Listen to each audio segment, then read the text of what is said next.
பாத்தீங்களா? உப்பு கறி, ஹனி சிக்கன், பட்டர் சிக்கன், அது இது ஜப்பான் சிக்கன் என்னென்னமோ சொல்றாங்க.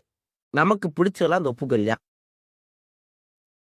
இஞ்சி பூண்டு, பட்டை மிளகா, சின்ன வெங்காயம் இதுகளை போட்டு ஆட்டு இறைச்சிய அப்படி பூ மாதிரி வேக விட்டு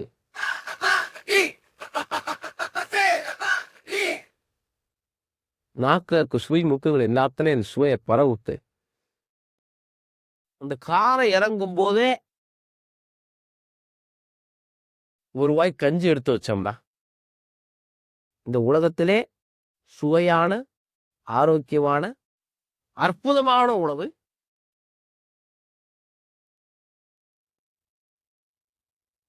இதை தவிர எனக்கு தெரிஞ்சு வேற எதுவும்